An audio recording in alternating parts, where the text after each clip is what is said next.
Thank you, Hashem. Thank you, my family. Thank you, my teachers. Thank you, my friends. Thank you, my wife, whose merit I am blessed to do this. On behalf of Avram ben Zelig. The peasant with a mark on his hand. There once was a peasant who knew he was adopted, but knew nothing about his birth parents. He had a mark on his hand, which he often tried to hide. The other peasants in the village constantly picked on him. They ridiculed the mark on his hand and made fun of him because he was adopted.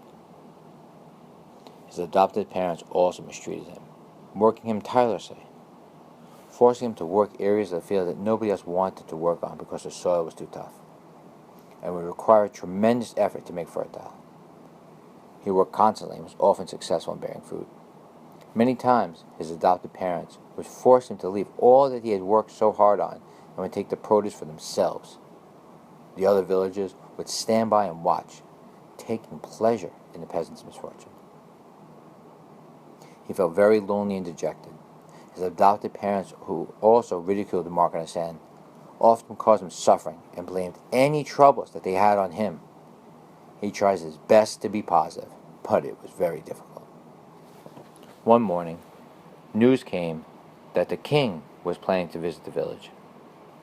The townspeople were in a state of commotion. They did not know why the king was coming, but did everything they could to prepare and make themselves look presentable. They knew that with the word, the king could take their land, their homes, and even their lives.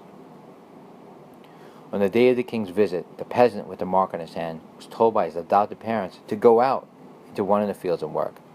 They did not want the king to know they had adopted this child. So the peasant heeded their words and went out to the field, but hoped they would be able to catch a glimpse of the king, even for just a few seconds. The king, in all of his glory, slowly rode through the town, inspecting the villagers who stood by and watched. The peasant felt that if he could just see the king, even for a moment, it would make his whole life worth living. So he ran home as fast as he could, cleaned himself off as best as he could, and found a place at the end of the line where the other villagers had lined up to greet the king. He made it to the end of the line within 6 to 8 seconds before the king left the village. As the king passed by the peasant, he ordered his carriage to stop. The townspeople, unsure of what was about to happen, became very afraid. They had always thought that the peasant was no good, but now, with the king stopping right in front of him, they had a feeling that something terrible was about to happen. The king got out of the carriage and walked over to the peasant. He looked at his hand, noticing the mark on it. Embarrassed, the peasant put his hand in his pocket, trying to hide the mark, which had caused him so much grief his entire life. The king gently and calmly reached over to the peasant's hand and pulled it out of his pocket. He looked at his hand, and then he looked directly at him. The peasant did not know what to do or what to say. All of a sudden, the king began to cry. He cried louder than anyone had ever cried before. The townspeople, as well as the peasant, were afraid of what was about to happen. The king took his arms and wrapped them around the peasant's body, giving him the warmest hug that anyone has ever seen.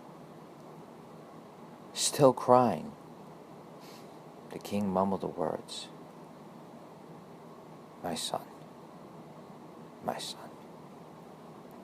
Everyone in the village froze. They had no idea what was going on.